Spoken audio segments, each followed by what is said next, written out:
Welcome everybody to Real Estate Power Play. We got the power team, and tonight we got Marty Grisanti and Mark Monroe, and we're going to be talking about step by step how to find how to fix and flip a house and make tons of money doing it. So that's what we're doing. So Marty, man, how you doing today?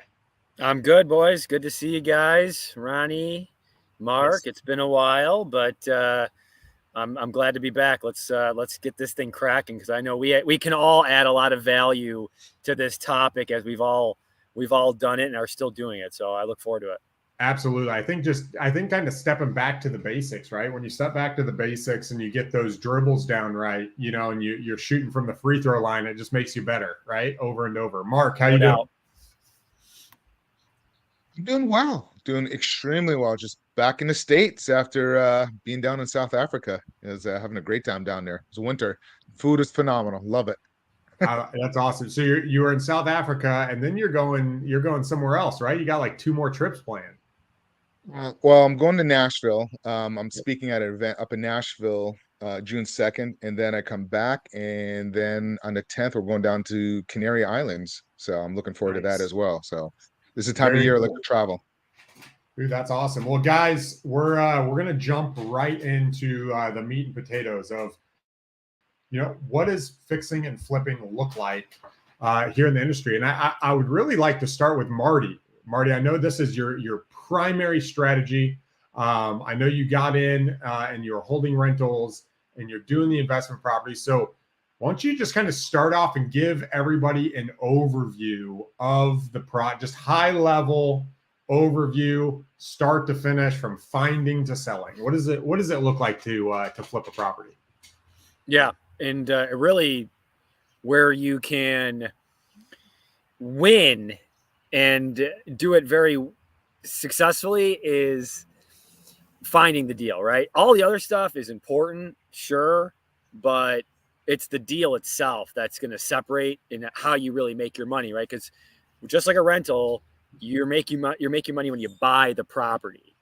So high level, it's finding a deal and what that looks like in your market. It's then making sure that you have a plan, a scope of work that needs to be done in order to then add value to that property, to then, as fast as humanly possible, put it back on the market to sell for as much as humanly possible. And that is really high level. You find the deal, you get in, you fix it, and then you sell it for a lot of money. Nice. I love that. So Mark, obviously that's a really high level side of it. And I know we're all kind of buying, holding, buying, reselling. When you're looking at actually taking down a property, whether you're going to do the rehab or not, what is the primary thing at the very beginning that you're looking for? I'm looking pretty much at my numbers. That's the main thing, is like, what's my contingency on, if something goes wrong. And you guys all been there, like you start to do a fix and flip project and it kind of, you run into some situation. My last one, I did it virtually. It was up in Jacksonville. I never stepped foot in it. And had people walk through, kind of give me an estimate, and then I finally purchased the property. And then the GC went through and they're like, oh, your whole floorboards in the front are completely gone. Like when you walk, you squish. And like, so my people that went there and inspected property before I went and closed on it didn't tell me about it. And it cost me an extra $18,000. So you want to make sure you give yourself. So I'm always looking, that's the main thing I'm looking at, is like, okay, this is my projection, but let me add another 10, 15% of whatever it costs on top of it to give myself a cushion. That's kind of what I'm looking at. Nice. I read something recently in a book I've been reading. He said, before I buy the deal, I want the most pessimistic person to tell me everything that's going on when I'm looking at this property. And then once I buy the deal, I want all the optimists on my team to help me get through this whole thing and go from there. So let's kick off with finding, right? We've talked a lot about finding in the past as far as finding the deal. But I really want to narrow in on this concept of, what are you willing to buy, right? Like, what do you we're looking for deals. We're constantly going out there. And if your guys' market is anything like mine, there's a whole bunch of properties that are just not desirable to actually buy, right? Like just not, like you see them and they get pushed out, whether it's by other wholesalers, whether it's stuff you're finding seller direct. So, how do you define the target property that you want to buy? Is there a certain buy box? Is there a certain thing that you're looking for in the property? Are you trying to fall in love with this property? Something that like maybe a buyer would fall in love with? Marty, I want to kick that off because I think you take a little bit different approach than just buying everything where the numbers look okay.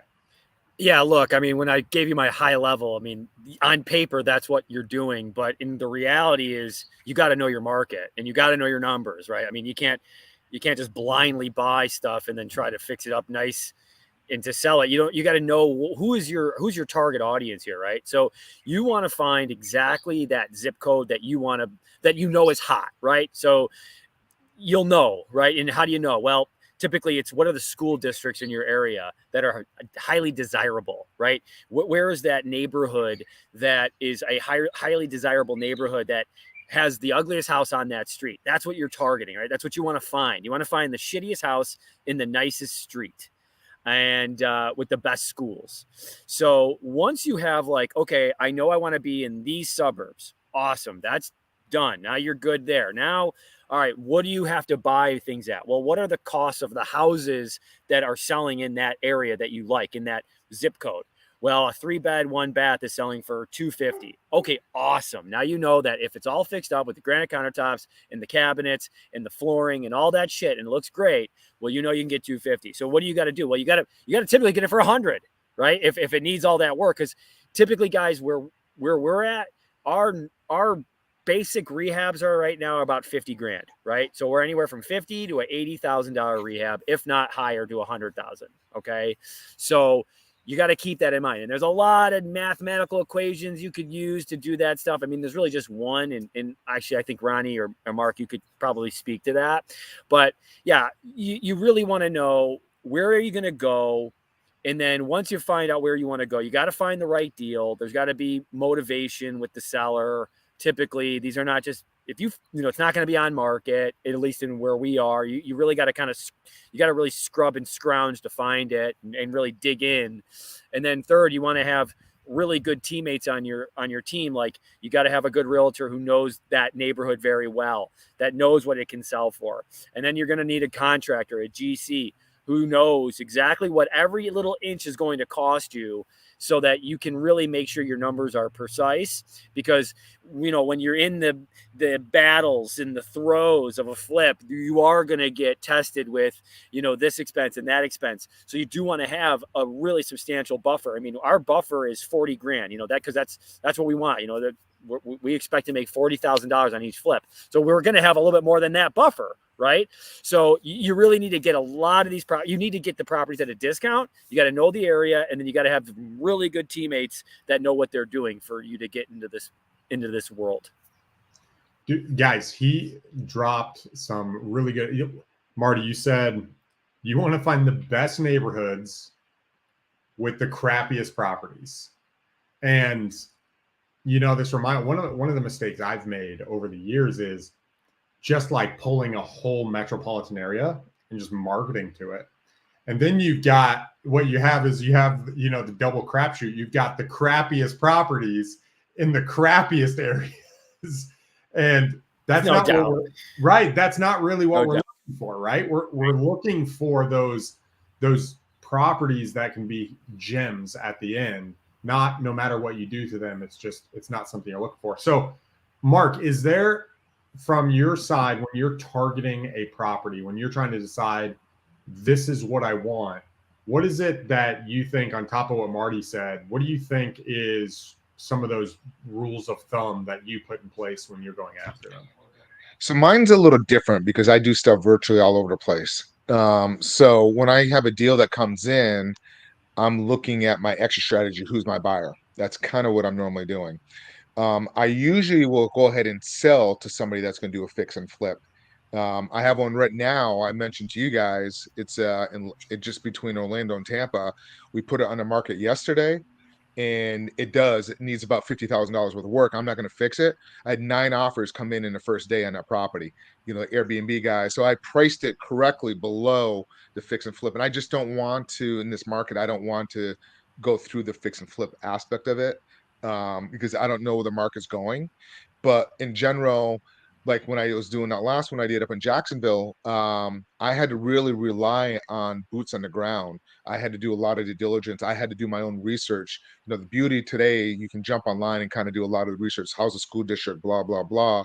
And then what I did is I found a really good realtor that I was using to sell the property to the end, and she was my eyes and ears. And then I found a great contractor.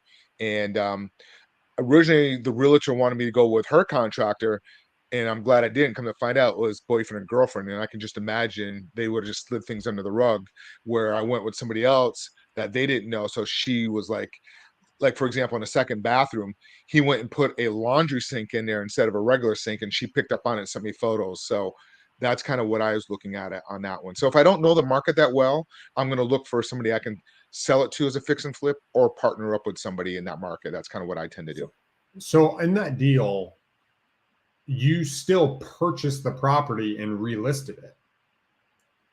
That is correct. I purchased it subject to, and then took about a month and a half, 2 months to go through, and then turned around and listed it and did really well with it. So when I was new, I thought that anything that wasn't a assignment was a fix and flip. So you can still buy the price. So, because a lot of people might say, hey, I'm not into fix and flip, right? That's what you said. I'm not really into fixing them up and selling them in this market. But what you're saying is you'll still buy them.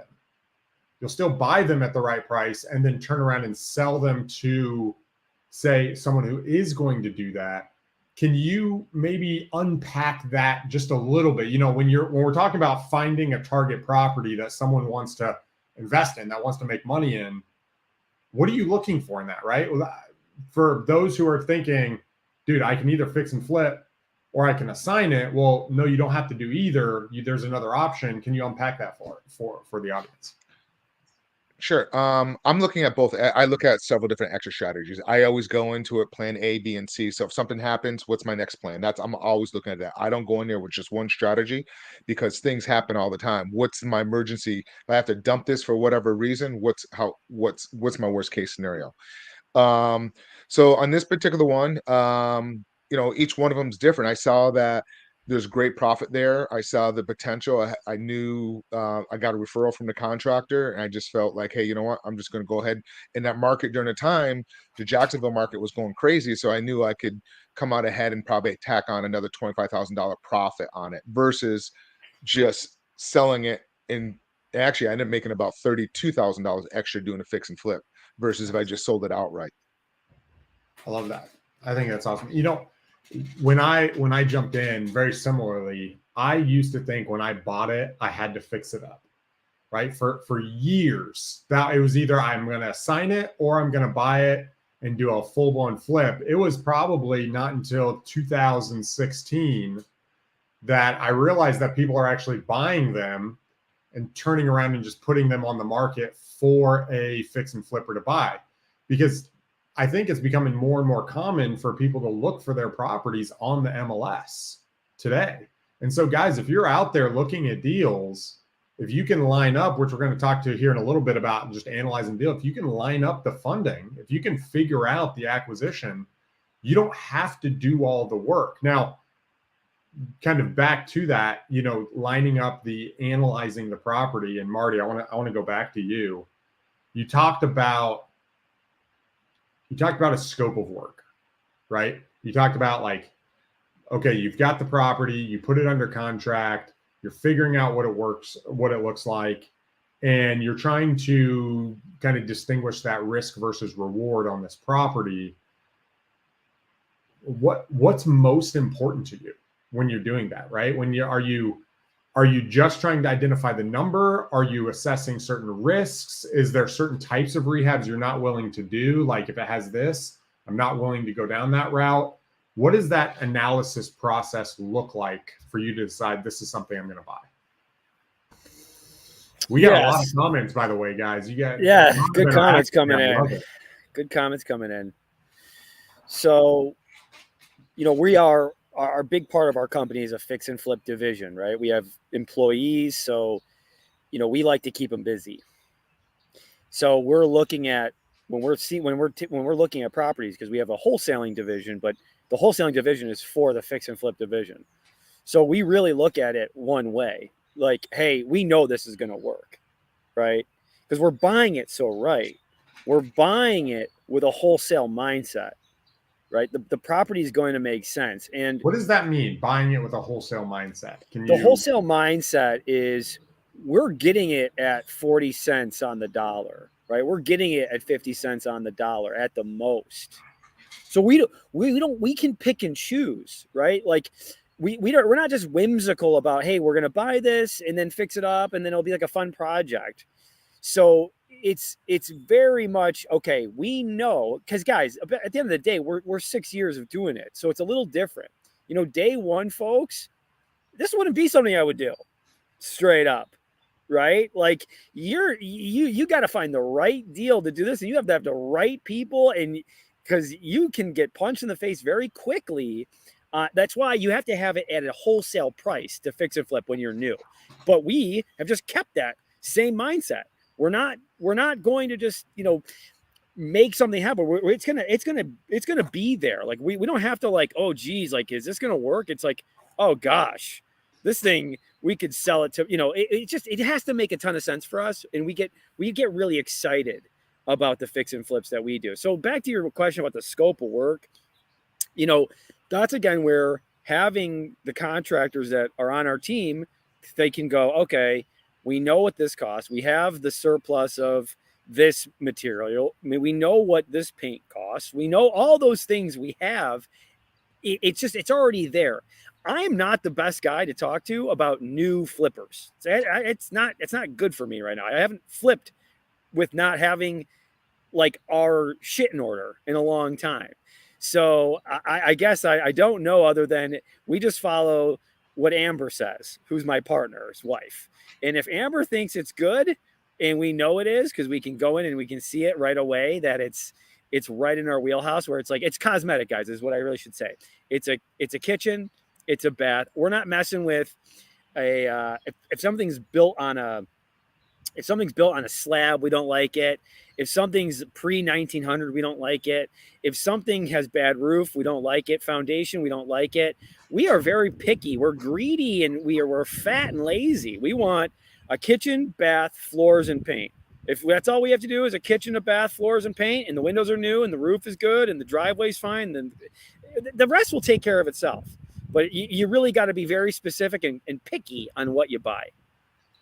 So if that's the case, I'll ask, do you still find the deals you're looking for by being picky? I think that's the fear, right? Like that would be my fear, is the pickier I am, well, then I'm not going to find deals.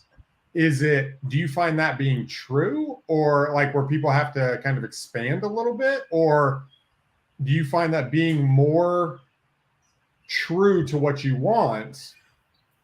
You're just rewarded by sharing with people, this is exactly what I want, and so it comes to you. Exactly. It's what you're looking for. You're telling people what you're looking for, and it starts to, you go, hey, this is my buy box. And, can we go against that, and will we do a roof? Sure. But then we're going to go, okay, what are our roofs cost right now, or on a regular 1,200 square foot house is going to be 30 grand. Right. So, okay, well, that's now the number that we have to put into effect. We want to make sure, okay, what about like the siding, right? What about all those things? To answer your question, yeah, I still think, because we're bananas with our marketing. Like we are targeting exactly what we're looking for in the neighborhoods, exactly what we're looking for.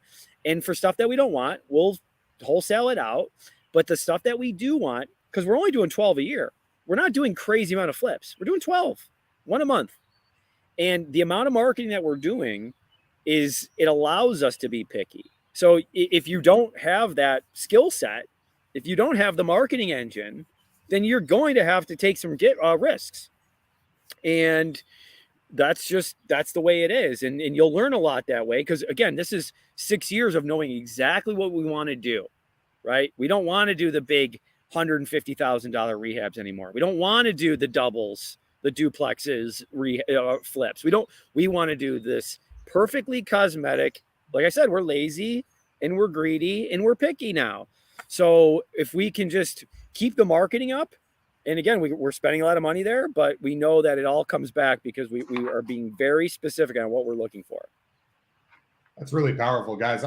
I know for me, I get caught up in the trap of I need to do 70 deals, right? I've talked about this in the past of, I scaled up very quickly early on, right? I've done over 500 deals in my career. And what happened was when I was at like 350 deals, it was like I'd done that many deals, but I made no money, right? And the reason why is just transacting deals doesn't necessarily mean profit. And what's really cool about what you said is, and guys, I hope you caught this, like 12 deals a year, 12 flips, right? You can still capitalize on profit without doing that, right? Like with the other leads that are coming in. And, if you guys have been following Marty, which I'm sure a ton of you guys have, because Marty's a freaking baller. If you're not, go to his YouTube channel and follow him. But he's also getting into commercial. So these flips, I imagine, Marty, is they're providing the today money. So you can take some of that today money and feel very comfortable to then go into some of these big developments and these big projects that you're into. Would you say that's accurate, or that it's a little bit different? No, that's dead on. And to your point with the transactions, and we were just the same way. We wanted to do transactions, and we had very transactional behavior, but like you just said, it doesn't equal to the profits. So and again, guys, now that we have employees and all these different things, so 12 is what we need to be at. But when we first started, we were like, dude, if we could just do 4 a year, if we could just do 3 to 4 a year, we're going to be set. And that's true for so many people, right? And that's fantastic. And again, we had to go through all that. And one flip where you make 30, 40 grand might be a life changer. And that's amazing. And let that be. So just staying right there for a second. This is 6 years in, right, of doing this for a long time and being, 5 years full time at this. That's one thing, right? So a lot of people watching there, that's kind of where they're, oh, geez, 12 flips a year. That's crazy. Do one. Make that one $25,000, $30,000 paycheck where you're like, wow, I did it.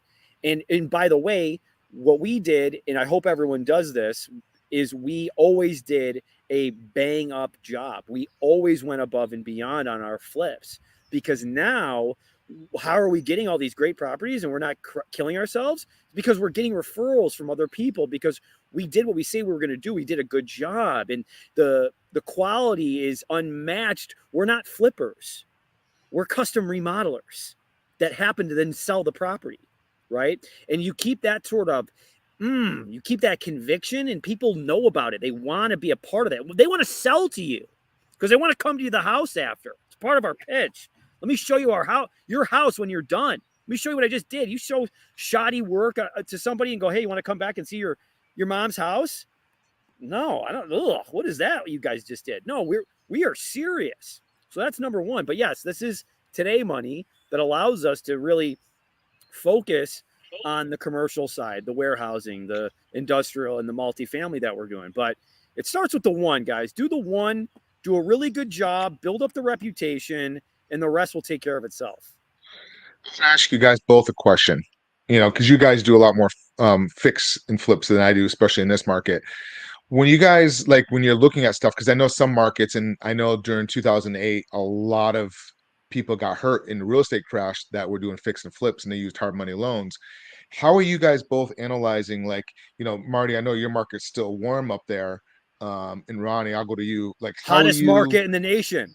Part of Time Magazine. Hot #1 market in the United States is Rochester, New York. Let's go. Yeah, I believe it. You guys, you're not feeling it. A lot of parts of the country, they're pulling back. So when these guys are doing the fix and flips, look at Austin, Texas. And we have one right now where the property, we went under contract and the property's already dropped during the time period where we're still going through the process. So how are you guys looking at when you're doing a fix and flip and you're looking at your numbers? Are you guys holding it? Are you looking at holding it? Or are you looking at, taking, Ronnie, why don't you answer that question? Yeah, so I've actually adjusted slightly. I've been asking a lot of people questions in my market that have been here for a long time. And one of the things, guys, I moved to Michigan, 4 years ago now, 4 years ago. And so my history was in Dallas, right? Which is a completely different market, completely different dynamic. Just literally 180 turn. I had to learn something new. And so I have actually been calling around. I just did it today. There's a property that I'm thinking about buying and just turn around and relisting. It's in really good shape. And I reached out to a couple guys because I was just like, I have a couple concerns. What do you think? And what I'm seeing in my market is there's certain subcategories, certain sub areas that are really, really, really desirable and hot to buy in. For instance, I just finished one of my flips in Grand Haven, right? We put it up one day on the market. We got a whole bunch of offers and we sold it for $20,000 over, right? It's a sub market within my market that is very, very hot and very desirable. Well, there's other areas that are actually not desirable, right? Even within like Kent County in the main Grand Rapids area, there's some just areas that the houses don't have the best layouts. They're not really the nicest put together. They feel kind of janky, right? They don't have an old historic look. It just feels run down. And even when you fix it up. And so really it's understanding, and I've never been in a time, Mark, and to you too, Mark, I've never been in a time where really looking at the property and where it sits matters so much. I just did another one in Coopersville.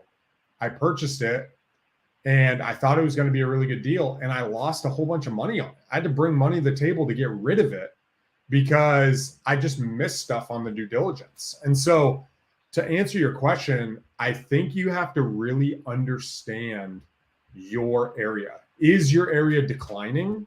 Are things staying on market? Is there an over amount of inventory, right? What are the listings on the market? What is the available competition? And what is what does the market need? And what areas are needed? And so it's hard going across the country because some areas, right? Like Boise, Idaho is getting hit. And like you said, Austin, Texas. And really, I think diving in and understanding what your buy box is and what's going to be a good investment, I think is probably one of the hardest things at the moment. And the thing that will cause people to get caught with their pants down is understanding where you're at, because you're right. If you don't have an exit, what's going to happen? You have no exit. Now you just have to bring money to the table to get out. And if you don't have it, you're going to be in a really hard spot. And so due diligence up front, like you want to know, right? You want to know that someone was died and buried under that house 130 years ago before you purchase this property. You want to know everything about it. That's great. And just what you guys are talking about, like the deal that I have that I mentioned to you guys where I got 9 offers, I could do the fix and flip. I could go ahead and put it all in there and maybe squeeze an extra 25 out of it. But for me, I'm unsure where the market is, and I don't want to take that risk. I'd rather just take my profit. It's still gonna be a nice profit. I went into a lease option on it 3 years ago, sandwich lease option.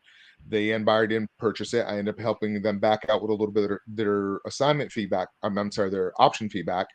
So I'm just gonna go ahead and close and just take the capital that I'm making and just move on instead of sticking into it. So that's how I'm looking at that, because the markets, for me, the market is, and even though the Florida market has been one of the greatest markets, been settling, but I'm still, I've been through the 2008 crash. Well, and Mark, I want to kind of lean this back, because really, once you figure out what you want, you figure out the target area, is you find the deal. The next step in the fix and flip, guys, is really to arrange and figure out the financing, right? And you mentioned earlier you bought it subject to, which in one aspect is a part of the financing, right? You've built into the financing to the purchase. But are you looking for something when you're talking about finance? Like when someone's thinking about getting in, what are the different options they have, and what do you look for when you're going to go buy a deal? Is it, you mentioned hard money, you mentioned seller financing. What are some of those options and things that you're looking for? For me, as you guys know, even when the market's been hot, and everybody's been doing the wholesaling and all that, I've always, 90% of my deals are always seller financing. I've been doing that for many, God, over 20 years. That's my main go-to. I always look at seller financing. That's my number one. And then I have capital partners that will come in and like use them to kind of do any type of improvements or anything like that. That's kind of what model is.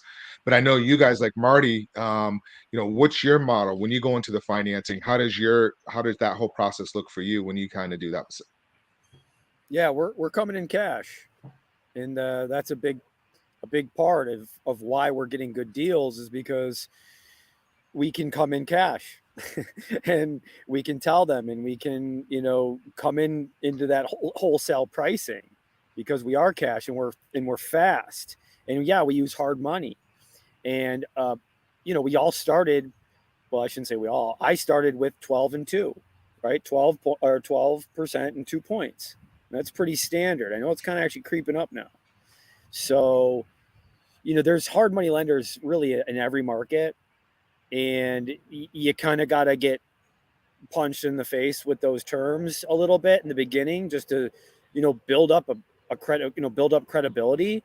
But yeah, we do that now. We don't do that. We are still cash, but we have private money now, not hard money. So we have friends and family and business owners who know what we're doing, because of that we're doing stuff like this, right? Because we're putting ourselves out there via social media, which is one of the episodes we talked about, and letting people know, and having a brand, right, which takes work, but it's worth it, because people want to work with you because they know you're going to do what you say you're going to do, and then they see what you've done through videos and pictures, right?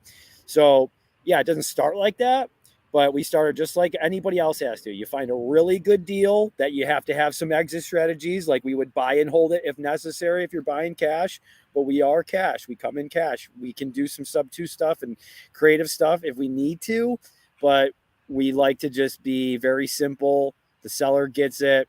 Typically, if that's the case, then we're working together. Nice. Today I was on the phone with a lady that I'm trying to build a greater relationship with. And she's mentioned to me multiple times that she does lending and she lends money. And so I was talking to her, and she gave me her terms. And I asked, I probably could have asked it in a little less forward direction, but I was like, are you flexible on that? Right. And the reality is I've got other lenders that will do it a little bit less. And what I was really looking for was gap lending, right? Someone to lend the difference for flip costs and for my 10% down payment as a second lien. And she's like, I don't do that, but I know somebody who does. I'll make an introduction for you. And so that was really cool. But I turned around and I told her, I was like, I really want to build a bigger relationship with you. I think that, there's some opportunities for us. I like where you're at. I like your expertise. She's got a title company and some other stuff. And to your point, when you're building some of these relationships and when you're getting started, the cost is higher initially. But as you build credibility, that cost keeps going. And she actually said, she's like, look, if we start doing deals and I really trust that this is what you're doing and that I can just, she's like, I have guys that are cheaper than this. And I know when they buy it, it's a deal. I don't even have to look at it. But what that looks like is as you're dealing with people's money, specifically lenders, They want to know the specifics. They want it to be pointed. They want to know what the return's going to be, and they want to know that you're credible. And it might be that when you go into a new relationship, you have to start higher. But the question is, what is that relationship downturn? When you go to a bank and you ask, hey, what's financing look like? You always want to say, hey, if we build a relationship, what will financing look like in 14 months, in 2 years? Will I have different terms? Do we have different options, or is it just this? Because if it's just this, I'll go somewhere else. But if it's different options that maybe it can get better, then I'm willing to put in that effort now and pay the price now. So to your point, right? When we first started, we would buy in the inner city of Rochester, and houses would be like $18,000 to $25,000, right? And we were paying 12%. I keep saying 12 points. No, we're not doing 12 points. 12% and 2 points. Well, we have an opportunity to now borrow from that same lender. Now, 6 years later, $1.3 million for an apartment deal. Okay, so that just gives you kind of like an idea of it is a slow moving process, and if you care and it's something you really want to do and you are willing to just gut it out if you have to, and you just take it to the finish line, even if that means, like Ronnie said, I got to bring money to the table to get somebody out. But the credibility you build with that person, because again, it's other people's money is way more important than your own. Yes. And if you have that type of mindset, it's crazy what those relationships can do, because not even them, it's somebody else they know. Like you were saying, Ronnie, well, you should talk to this person, then this person, and that's kind of an issue when you have just one lender who keeps lending to you, like we've had in the past. So now that we are getting into bigger projects, one of our struggles is now having to now build up a bigger base of folks where we can now, because it's a team sport when you're dealing with, multi-million-dollar projects. You kind of need a lot of different folks involved in that instead of just one. So, yeah, but it starts with the one. Do the one deal, do it the right way, make sure it works, even if that means you got to pay a bunch of money out of your pocket to get them out of there. But you do what you say you're going to do, and good things happen. All right, Mark, I know we're coming to the end of our time. This has been an amazing episode. I feel like this has really brought out some meat for you guys and the step-by-step process of what that looks like. Mark, I know you've got multiple things going on. You itching to step into the next step?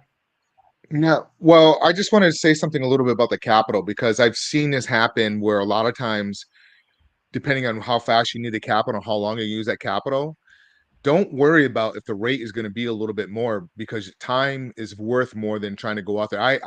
When I had my banking business, my mortgage banking business, we had to borrow like $10 million for like a few days for funding some loans.